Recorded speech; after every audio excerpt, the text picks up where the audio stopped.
What's the most elaborate revenge plan someone organized from their deathbed? 3 days after Grandpa died, my parents arrived at my door with flowers and a business proposal. They wanted guardianship of my unborn baby.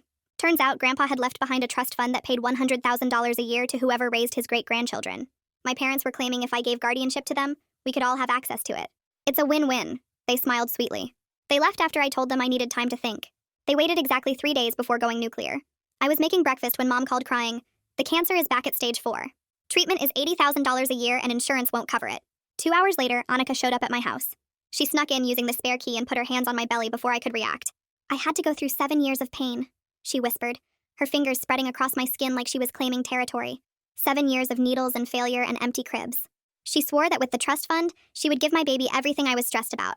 Private schools, college funds, a big backyard to play in. The baby kicked and I wondered if I was being selfish by keeping her. When you've been trained since birth to put family first, setting boundaries feels like betrayal. The breaking point came when Mom sent a photo of herself in a hospital bed with an IV in her arm. "Starting chemo tomorrow," the caption read. "I wish I could afford the treatment that actually works." I arrived to Granddad's funeral 3 weeks later with guardianship papers tucked in my purse.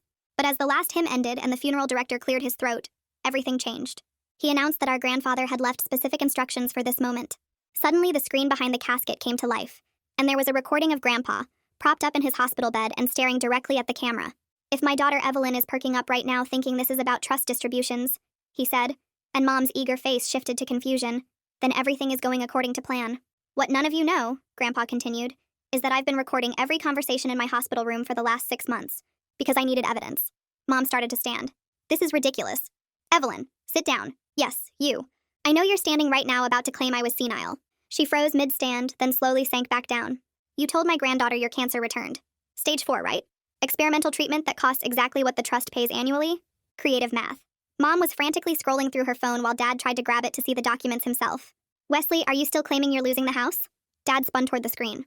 "The house I paid off in 2008? The remortgage that went straight to Prairie Casino? I have the withdrawal records, Wesley. $400,000 in 18 months. Terrible blackjack player, by the way." Annika jumped up, already crying. He was clearly mentally compromised. Annika, right on schedule. Let me guess, you're about to cry about your infertility?" He chuckled to himself. "Your abortion was 14 months ago. $3,200 on my credit card," Annika screamed. "That's a vicious lie. Also, you're not infertile. You're on birth control. The pills are in your medicine cabinet behind the vitamins." The funeral home erupted. "Now," Grandpa's voice continued calmly, "my granddaughter, if you're holding guardianship papers right now, and I know you are because you always want the best for everyone, read page 4, subsection C out loud." My hands trembled as I flipped through the pages. "Permanent and irreversible transfer of parental rights." The guardianship was never meant to be permanent. Your mother's friend drafted those. "Stand up, Joe." A man in the 5th row reluctantly stood, face bright red. Mom was shrieking. "Turn this off! He's destroying our family." "Evelyn, you're about to say I was always manipulative." 3, 2, 1. "He was always manipulative," she screamed. "Too predictable. Oh, and sweetheart?" His voice softened, addressing me. "Check under that pregnancy book I gave you." There was a USB, and in seconds, a recording of my mother's voice filled the funeral home. "When Dad dies, let's tell OP the cancer's back. She always caves when I cry." And here's the kicker. Grandpa's video continued over the chaos. "The trust can only be accessed by biological parents. Guardianship changes nothing. You exposed yourselves for money you could never touch." The funeral home turned into a battlefield. Family members screaming, Mom lunging for the screen, the funeral director calling security. I stood there ripping those guardianship papers into pieces. "One more thing," Grandpa's voice echoed for the last time. "About the trust money, I already put it in a locked account for the baby. Accessible only at 18, to the child directly. Oh, and Evelyn, if you're still watching this, your parking meter ran out 20 minutes ago." He kept going, and what he said next made my face drain of color. My mother's face went from angry to terrified. "Turn it off!"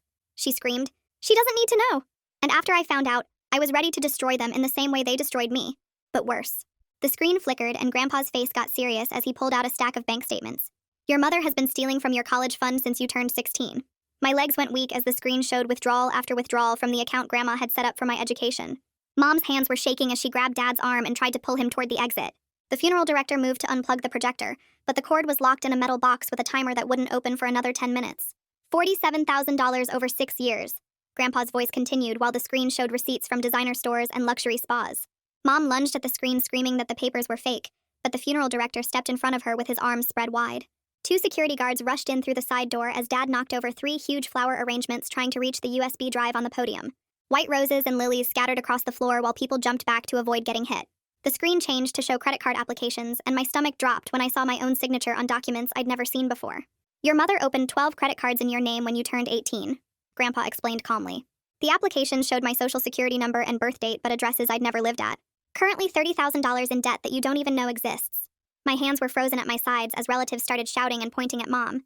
Some cousins were defending her, saying Grandpa must have made this up, while others demanded she explain herself. Uncle Pete grabbed Mom's purse and dumped it on a pew looking for evidence while she screamed at him to stop. Aunt Sarah was filming everything on her phone while her husband tried to calm down the younger kids who were crying. I pushed through the chaos and grabbed the USB from the podium before anyone else could take it. The guardianship papers were still in my purse, and I stuffed them deeper inside to keep them safe. Mom's friend Joe tried to grab my arm, but I pulled away and headed for the exit. The funeral home doors burst open and cold air hit my face as I stumbled into the parking lot. Annika appeared from behind a car and grabbed my arm so hard her nails dug into my skin. "You've ruined everything," she hissed with her face inches from mine. Her eyes were wild and her breath smelled like wine even though it was barely noon. "That baby should be mine and you know it." She pressed her other hand against my belly and I tried to push her away, but she was stronger than she looked. 7 years I tried for a baby, and you get pregnant by accident with some loser who left you. I finally broke free and ran toward my car while she chased after me, screaming about how selfish I was.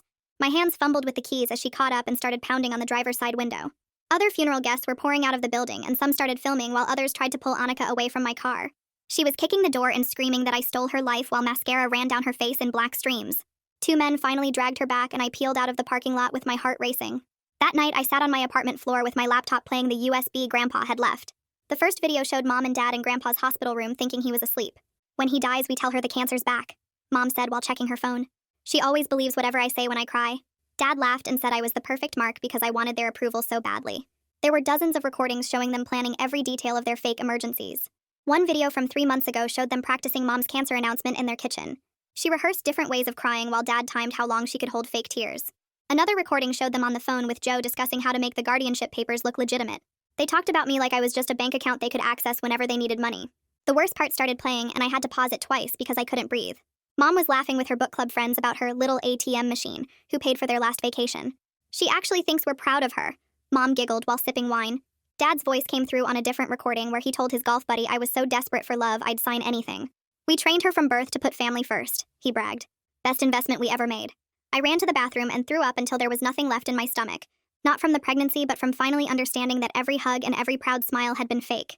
Every time they said they loved me, it was just to keep me useful and willing to give them money. The sun was coming up when I finally stopped crying and looked up attorneys in the yellow pages.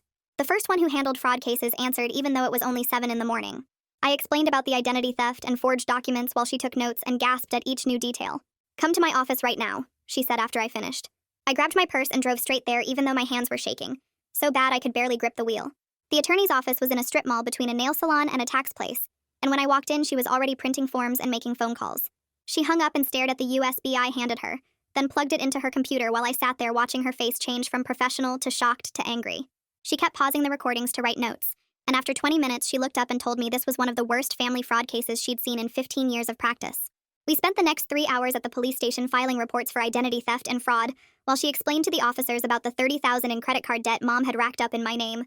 The detective took copies of everything and said they'd start investigating immediately, then helped me freeze my credit through all 3 bureaus right there in the station. By the time I got home, my phone had 47 missed calls from Mom, and over 100 texts that started with crying emojis and ended with threats to have me committed for mental illness.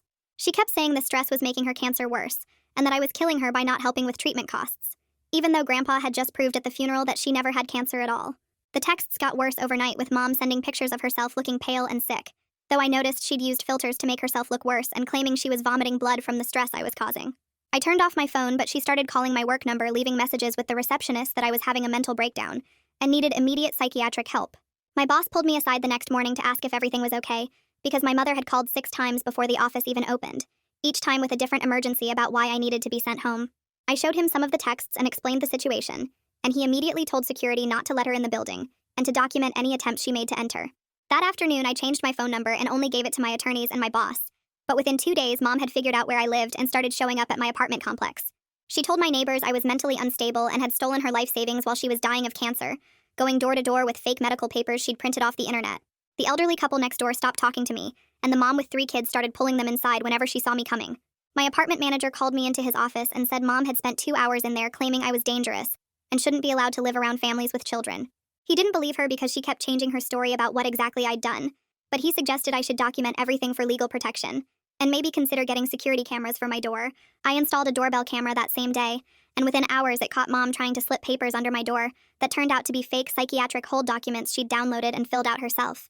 Meanwhile, Dad had found my work phone number and left 17 voicemails over 3 days claiming the casino was going to take the house and possibly break his legs if he didn't pay them back immediately. He said he owed them $200,000 and they were sending people to collect, though when I listened carefully I could hear slot machines in the background, so I knew he was calling from the casino itself. He left one message where he was actually crying and said he'd already sold everything valuable in the house including Mom's jewelry, which made me wonder if she even knew about that part. The family law attorney I'd hired called me in to discuss the trust fund and spent an hour explaining how Grandpa had set it up specifically to protect it from people like my parents. The money could only be accessed by biological parents for the direct care and needs of the child, with strict oversight requiring receipts for every purchase and monthly reports to a trust administrator. She said Grandpa had added multiple safeguards including requiring approval for any expense over $500 and automatic audits if spending patterns seemed suspicious. 3 days after that meeting, a certified letter arrived at my apartment from Joe, the lawyer who'd drafted the illegal guardianship papers. He was threatening to sue me for defamation and slander if I reported him to the Bar Association, claiming I was lying about his involvement and that the papers were perfectly legal when he wrote them. I drove straight to my attorney's office and she actually laughed when she read his threat, then called the Bar Association right there on speakerphone to file the complaint herself. She included evidence from Grandpa's recordings where Joe discussed with my parents how to make the guardianship papers look legitimate enough that I wouldn't question them, plus emails showing he knew the papers were fraudulent. She told me he'd probably lose his license and face criminal charges for conspiracy to commit fraud, and that his threat letter was just desperation, because he knew he was caught. While all this was happening, Annika had started a social media campaign on 3 different platforms, claiming I was denying her the chance to be a mother out of pure spite and jealousy. She'd broken into my apartment while I was at work using the spare key I'd forgotten she had, and stolen ultrasound photos from my dresser that she was now posting online pretending they were from her lost pregnancy that never actually existed. She wrote long posts about how she'd been trying for 7 years to have a baby, and how I was cruelly keeping her from her last chance at motherhood, tagging everyone we both knew and even people from my work that she'd found through my company's website. People who didn't know the real story started sending me hateful messages on every platform calling me heartless and selfish, and saying I should be ashamed of myself for denying an infertile woman the chance to raise a child. Some strangers found my work email through the company directory and sent emails to my boss demanding I be fired for being so cruel to a woman who just wanted to be a mother, with one person even claiming I was probably abusive to my unborn baby if I could be so heartless to others. My boss called me into her office the next morning and showed me the stack of printed emails, her face concerned but supportive as she assured me my job was safe and asked if I needed time off for my safety. I was explaining the situation when a sharp pain shot through my belly, and I doubled over, gripping the edge of her desk as another contraction hit harder than anything I'd felt before. She drove me to the hospital herself while I tried to breathe through waves of pain that kept coming every few minutes, my whole body shaking from the stress of everything that had happened.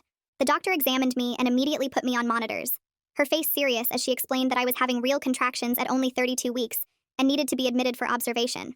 She gave me medication to stop the contractions and ordered complete bed rest for at least 2 weeks, documenting everything in my medical records, including notes about the harassment causing extreme stress to both me and the baby. I spent 3 days in the hospital before they let me go home with strict orders to stay in bed except for bathroom trips and weekly checkups, plus a prescription for medication to prevent more contractions. My boss arranged for me to work from home on light duties, sending flowers and a care package while HR documented everything in case we needed evidence of the damage my family was causing. I was lying in bed checking emails when my attorney called with news that made me sit up too fast, triggering another contraction that left me gasping. Mom had been arrested that morning after the police investigation uncovered 12 credit cards she'd opened in my name over the past 5 years, with a total debt of $47,000. The detective said they'd found the applications in her email with my forged signature, and evidence she'd been intercepting my mail to hide the statements, using the cards for shopping sprees and cash advances. She was charged with identity theft, fraud, and mail tampering, but somehow made bail within 3 hours using money from an account the police couldn't trace yet. 2 days later, a certified letter arrived that my neighbor brought up since I couldn't go downstairs, and inside was a 3-page letter from Mom covered in biblical quotes about honoring thy father and mother. She'd included photos of herself looking thin and pale in what looked like a hospital gown, though I noticed the designer purse on the table behind her and fresh manicure on her hands. The letter said God would punish me for abandoning her in her time of need, and that my baby would suffer for my sins, with highlighted passages from Exodus and Deuteronomy about children who disobey their parents.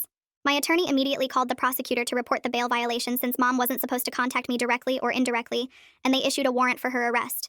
I was trying to rest when someone knocked on my door, and through the peephole I saw a woman in business clothes holding a folder with the state seal on it. She introduced herself as a Child Protective Services worker and said they'd received a report that I was planning to harm my baby and needed to investigate immediately. My hands shook as I let her in, explaining about the bed rest and showing her my medical papers while she looked around my apartment, checking the nursery I'd set up and the baby supplies I'd bought. She seemed skeptical of the allegations from the start, especially when I showed her the restraining order paperwork and explained about the trust fund and my family's attempts to get custody. I gave her my doctor's number and my employer's contact information, plus printed copies of all the harassment I'd documented, while she took notes and photos of everything. She examined my medical records showing proper prenatal care and the stress-related complications, then called my doctor right there to verify everything I'd told her. The worker said she could tell this was retaliation and promised to close the case quickly, but warned me that multiple reports had been filed, so other workers might visit too. Sure enough, 2 more CPS workers came by over the next week, each one reaching the same conclusion that the reports were false and vindictive. Meanwhile, Dad had his own problems when he got arrested at the grocery store for trying to cash a stolen check for $800, the third one he'd tried that week according to the detective who called me. The store security footage showed him arguing with the cashier when they questioned the check, then trying to run when they called the manager, only to trip over a display and knock down an entire shelf of canned goods. He called me from jail 15 times in 2 hours, leaving increasingly desperate voicemails about how it was all a misunderstanding, and he just needed $5,000 for bail. His public defender called me the next day, asking if I'd testify about his gambling addiction as a mitigating factor in his sentencing, saying it might help reduce his charges if the judge understood he had a problem. I told her I couldn't help him, that I was on bed rest with a high-risk pregnancy and needed to focus on my health and safety, not on saving someone who'd tried to steal my baby for money. She said she understood and would proceed without my testimony, though she warned that Dad was facing serious time with his previous record of bad checks and theft charges I didn't even know about. 3 days later, my trust attorney called with news that made my blood run cold, saying Mom and Dad had tried to access the trust directly by submitting forged documents to the bank, claiming I had died in childbirth. They'd created a fake death certificate and medical records, even a forged letter from a doctor confirming my death, but the bank's fraud department caught it because the doctor they'd named didn't exist. The bank had immediately reported it to federal authorities since it involved interstate wire fraud, adding serious federal charges to their growing list of crimes. Around the same time, Annika's husband filed for divorce after seeing Grandpa's funeral video that someone had posted online, finally learning about the abortion she'd hidden and all her lies about being infertile. She went on every social media platform blaming me for destroying her marriage, posting long rants about how I'd spread vicious lies even though everyone at the funeral had heard Grandpa's recording with their own ears. Her husband's attorney contacted me for a statement, but I just sent him a copy of the funeral video and the receipts Grandpa had saved from the abortion clinic. The final straw came when my apartment manager called to say maintenance had found Mom trying to break into my unit while I was at a prenatal appointment, using a credit card to jimmy the lock. The security footage showed her trying for 20 minutes before giving up and kicking my door hard enough to leave a dent, then walking around to my bedroom window to peer inside. The complex immediately installed extra cameras on my floor and changed my locks again, with the manager promising to press charges for attempted breaking and entering.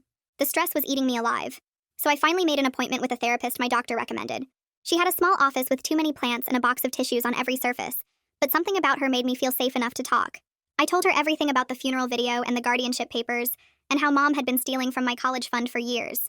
She listened without interrupting, then helped me see that none of this was my fault, and that protecting my baby had to come first no matter what. 2 weeks after starting therapy, I got a call from the prosecutor handling Mom's case saying her trial was set for 2 months out. He warned me right away that her lawyer was already filing delays claiming she was too sick to appear in court. The prosecutor had seen this trick 100 times and said these cases could drag on for years with lawyers using every trick in the book to avoid trial. I started finding dead flowers on my doorstep every morning with notes calling me a murderer and baby killer. The security cameras my apartment complex installed were too grainy to make out who was leaving them, but I recognized the handwriting from birthday cards over the years. It was definitely Annika, even though she'd tried to disguise it by writing with her left hand. My doctor took one look at the stress I was under and recommended I deliver at a different hospital under a fake name for safety. She was genuinely worried my family would try to interfere with the birth, or even attempt to take the baby right from the hospital nursery. She'd already contacted the other hospital to set up special security protocols for my delivery. My family law attorney filed the restraining order paperwork against Mom and Dad and Annika the next day. The judge took one look at the evidence, including the funeral video and the forged documents and the harassment, and granted temporary orders immediately. They couldn't come within 500 feet of me or my home or workplace until the hearing. 3 weeks later, at the restraining order hearing, Mom showed up in a wheelchair she definitely didn't need, gasping dramatically for air between words. She kept clutching her chest and moaning about her heart condition that I knew for a fact she didn't have. The judge wasn't buying any of it, and made the restraining orders permanent, warning her that any violation would mean immediate jail time, no questions asked. The local newspaper picked up Dad's arrest story and ran it on the front page with all the details about his casino debts. His employer saw the article and fired him that same day, citing their zero-tolerance policy for employees with gambling problems who handled company finances. Without his job, he lost his health insurance, making his situation even more desperate than before. My phone started ringing nonstop with calls from relatives I hadn't heard from in years, all demanding their share of Grandpa's money. Mom had been telling everyone I was keeping his entire estate for myself, not just the trust fund for the baby. These people were screaming at me about fairness and family loyalty, while demanding money that didn't even exist, since Grandpa had only left the trust for the baby and nothing else. The bank investigating the forged loan documents made another discovery that made my stomach turn. Mom had taken out a second mortgage on my grandmother's house 6 months after Grandma died using forged signatures and fake documents. Since Grandma had left that house to me in her will, this was another felony fraud charge on top of everything else Mom was already facing. I was at work trying to focus on spreadsheets when I heard screaming from the lobby. Annika had somehow gotten past security and was shrieking that I stole her baby and ruined her life. My coworkers rushed me into the supply closet and locked the door while someone called security to restrain her. I could hear her throwing things and screaming threats through the door saying she'd make me pay for destroying her marriage.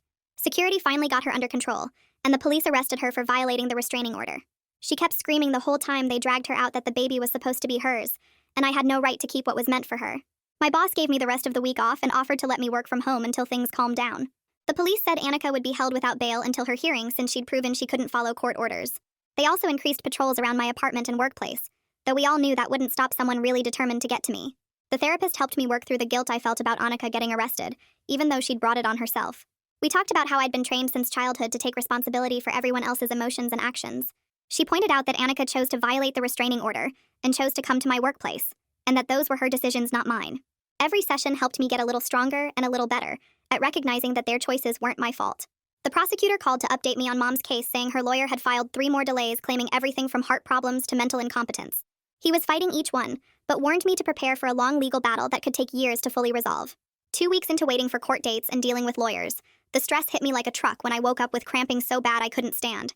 My water broke on the bathroom floor at 34 weeks and I called 911 while trying not to panic about the baby coming too early. The EMTs loaded me into the ambulance and one of them asked if there was anyone they should call.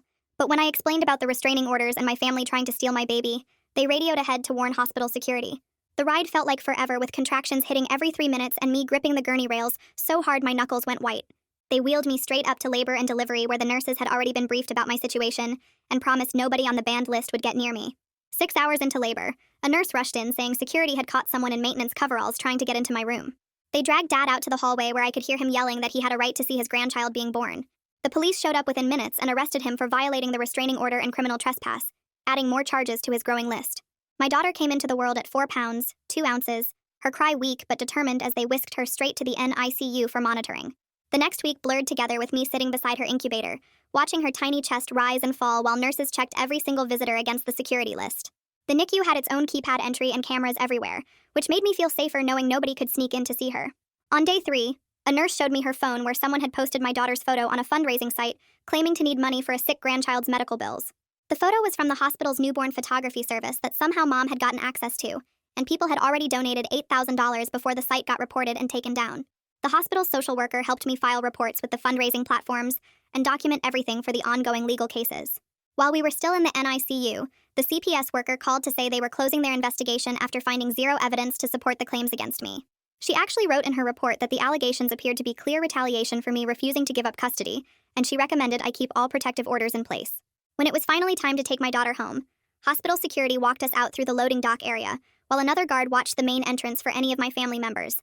We took 3 different turns on the way home, and I kept checking the mirrors to make sure nobody was following us. That first night in my apartment, I checked every lock 4 times and put a chair against the door, jumping at every sound from the hallway or the street outside. The baby slept in a bassinet right next to my bed, but I barely closed my eyes, terrified that someone would find a way in despite all the precautions. By morning, I knew this was no way to live, and called my attorney to discuss taking more aggressive action against my family. She filed civil suits that afternoon against Mom, Dad, and Annika for intentional infliction of emotional distress, harassment, and defamation. We were asking for damages to cover all my medical costs from the stress-induced premature birth, the security systems I'd had to install, and ongoing therapy to deal with the trauma. The attorney said we had an excellent case given all the documentation and criminal charges already filed against them. 3 months passed with various legal proceedings moving forward, when Joe's disbarment hearing finally happened. The Bar Association revoked his license immediately, and the prosecutor charged him with multiple felonies including conspiracy and fraud. Facing serious prison time, Joe made a deal to testify against my parents, and handed over boxes of documents showing other scams they'd run over the years. His testimony revealed that Mom had been stealing from elderly clients at her job, and Dad had been writing bad checks all over town to cover gambling debts. The prosecutor added these new charges to their cases, making it clear they were looking at significant prison time. Mom's trial date arrived 6 months after the funeral, and I sat in the courtroom watching her try to look frail and sick for the jury. The prosecutor systematically destroyed her defense, presenting the forged credit cards, the fake cancer claims, the fraudulent loan documents, and testimony from multiple witnesses, including Joe. When they played the recording of her planning to lie about cancer to manipulate me, several jury members shook their heads in disgust. The jury came back after just 2 hours with guilty verdicts on all counts of identity theft, fraud, and conspiracy. The judge called her actions despicable and sentenced her to 5 years in state prison, though the prosecutor warned me she'd probably get out in 3 with good behavior. Mom screamed that I'd destroyed our family as the bailiffs led her away in handcuffs, but I just sat there holding my daughter and feeling nothing but relief. Dad's trial was supposed to happen 2 weeks later, but his lawyer called me that morning saying he wanted to make a deal. The prosecutor's office had him meet us in a small conference room where Dad sat looking smaller than I'd ever seen him, his hands shaking as he signed the plea agreement for 3 years probation and mandatory gambling addiction treatment. He had to pay restitution too, but we all knew his pockets were empty, and the court would be lucky to get $50 a month from him. The judge made him stand there while she read out all his crimes, check fraud and identity theft, and violating the restraining order, and Dad just nodded and said yes to everything without looking up once. Annika's sentencing happened the next month, and she showed up to court in a wheelchair she didn't need, crying about how she'd lost everything because of me. The judge wasn't buying it and gave her 6 months in jail plus mandatory psychiatric treatment, saying her obsession with my baby showed clear mental health issues that needed professional help. Her lawyer tried to argue for house arrest, but the prosecutor showed security footage of her trying to break into the maternity ward, and that shut down any sympathy real quick. With all 3 of them finally facing consequences, something inside me loosened up, and I could actually breathe for the first time in months. My daughter was growing fast, rolling over and laughing at everything, and I found myself enjoying those middle-of-the-night feedings instead of dreading them. My boss had been amazing through everything and let me come back part-time, working from home 3 days a week so I could be with the baby. The other moms at work threw me a late baby shower since I'd missed having one before, and it felt good to have normal problems again, like finding the right daycare. The trust fund finally kicked in after all the paperwork cleared, and suddenly I had more money than I'd ever seen in my bank account. I hired a financial advisor who specialized in trust management, and she helped me set up college savings and investment accounts so my daughter would never have to worry about money. We found a new apartment in a building with actual security guards and key fob entry, 2 bedrooms on the 5th floor with a view of the park. Moving day was chaos with the baby crying and boxes everywhere, but it felt like starting fresh in a place where nobody knew our story. 6 months after giving birth, I was sorting mail when I found a letter from the women's prison with Mom's name on it. My hands shook as I opened it and read her rambling about finding God and wanting my forgiveness, complete with Bible verses and promises that she'd changed. I didn't write back, but I didn't throw it away either. Just filed it with all the other legal documents in case I ever needed proof of her attempts to contact me. A month later, Dad's probation officer called to say he had a letter for me from Dad, who'd finished his gambling program and wanted to apologize. The letter was short, just saying he was sorry and hoped the baby was healthy. No requests for money or visits or anything else. He was working on himself, the officer said, and hadn't missed a single group therapy session or failed any drug tests. I started taking the baby to swim classes at the community center, mostly to get out of the apartment and meet other parents. There was this guy there with twin boys who always helped me get the car seat out of the pool area, and after a few weeks he asked if we wanted to get coffee after class. His name was Mike, and his wife had left him with the twins when they were newborns, so he understood complicated family situations without me having to explain everything. We took it slow, just coffee and playground dates with the kids, and he never pushed for more than I was ready to give. He'd text me funny videos during night feedings and bring soup when the baby was sick, just being there without making it weird. A year after everything exploded at the funeral, I was grocery shopping when someone called my name, and I turned to see Annika's ex-husband pushing a cart with a toddler in the seat. He thanked me for showing him who his wife really was, said the abortion and lies would have stayed hidden forever if not for Grandpa's video. He'd remarried someone from his church, and they'd adopted this little boy, and he looked happier than I'd ever seen him during family gatherings. My daughter took her first steps on a Tuesday morning, pulling herself up on the coffee table and taking 3 wobbly steps before falling on her butt and laughing. That same afternoon, my lawyer called to say Mom had been released early for good behavior and was required to register her address with the court. The restraining order was still active and would be for another 2 years, and I'd already moved without leaving any forwarding address, so she had no way to find us. Dad had been staying clean according to his probation officer, working at a warehouse loading trucks and living in a halfway house for recovering addicts. He'd started sending child support through the court system, just $100 a month, but it came steady without him ever trying to contact me directly. The checks came with no notes or messages, just the official paperwork, and I actually respected him for keeping that distance and doing what the court ordered without trying to manipulate the situation. 2 months later, my phone started blowing up with notifications from random accounts following me on Instagram, and I knew something was wrong when I saw usernames like BabyLover847 and Watching Always22 trying to add me. The profile pictures were all generic stock photos, but the accounts had been created within minutes of each other, and they were all trying to view my private stories where I posted pictures of my daughter. My lawyer called that afternoon to tell me Annika had been released from psychiatric hold 3 weeks ago and was supposed to be staying away from all social media as part of her parole conditions. Within an hour, we had screenshots of all the fake accounts traced back to the same IP address at the halfway house where she was living, and by dinner time, the police had arrested her for violating parole. The parole officer said she'd been obsessing over my daughter in group therapy sessions and drawing pictures of babies with my daughter's name written hundreds of times across the pages. They sent her back to jail for another 6 months and added stricter mental health requirements for when she got out again, but everyone knew she wasn't getting better. 3 weeks after that mess, I had to put on my only nice dress and drive to the courthouse to testify at Joe's criminal trial, where he sat at the defense table looking 20 pounds thinner with dark circles under his eyes. The prosecutor had me describe how he came to my apartment with the guardianship papers and tried to convince me they were standard documents when really they would have given my parents permanent custody of my baby. I told the jury about finding out he'd done this to 3 other young mothers in town and how he'd been getting kickbacks from adoptive parents for years. His lawyer tried to make me look like I was confused or lying, but the prosecutor had copies of all the forged documents with his signature and bank records showing deposits from my parents right after he drafted the papers. The jury took less than 2 hours to convict him on all charges, and the judge gave him 7 years in state prison, plus he lost his law license forever. Walking out of that courthouse, I saw him being led away in handcuffs and felt nothing but relief that he couldn't hurt any more families. My therapist had been working with me for months on processing everything, and one day she suggested I write a letter for my daughter to read when she's older, explaining why she doesn't have grandparents like other kids. We spent 3 sessions working on it with me crying through most of them as I tried to find the right words to explain that sometimes protecting someone means keeping them away from family. I wrote about how love isn't supposed to come with conditions or manipulation, and how I chose to break the cycle of abuse that had been going on for generations. The letter talked about how her great-grandpa loved her enough to protect her before she was even born, and how real family is about actions, not just blood. I sealed it in an envelope and put it in a safety deposit box for when she's old enough to understand why I made the choices I did. Around the same time, relatives I hadn't heard from in years started reaching out through Facebook and email saying they were sorry for believing my parents' lies about me stealing Grandpa's money. Apparently, word had gotten around about the trials and arrests, and people finally understood that Grandpa's video at the funeral had been telling the truth about everything. Some cousins sent long apologies about not standing up for me, and an aunt admitted she suspected Mom was lying but didn't want to get involved. I thanked them all for reaching out but kept my responses short and didn't accept any invitations to family gatherings because I'd learned that just sharing DNA with someone doesn't mean you owe them space in your life. 3 years passed without any contact from Mom or Dad, though I knew from court records that Mom had been released and was living 2 states away, and Dad was still sending his monthly child support checks through the system. My daughter grew into this happy little kid who made friends everywhere we went and had no idea about all the drama that happened before she could remember. I'd used the trust money to go back to the school for nursing while she was in daycare, and managed to graduate with honors despite being a single mom. The graduation ceremony was on a sunny May afternoon, and my daughter sat in the front row wearing a tiny cap and gown the school gave her, clapping and yelling, "That's my mommy!" when I walked across the stage. My classmates had become like family to us, and they all cheered extra loud knowing how hard I'd worked to get there. 2 months after graduation, I got a job offer at a hospital in a city 8 hours away, where nobody knew our story and we could truly start fresh. We packed up our apartment and I let my daughter pick the color for her new bedroom in the little house I rented near a good elementary school.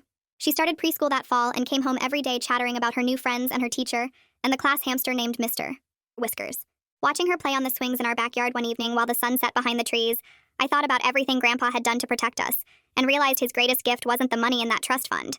It was showing me the truth about my family, and giving me the courage to walk away and build something better for my daughter. We were creating the kind of loving, stable home I never had growing up, where honesty mattered more than appearances, and love didn't come with strings attached. That's everything I wanted to share. It's always about leaving you with something to think about, not just a story. Subscribe if you'd like more practical takeaways.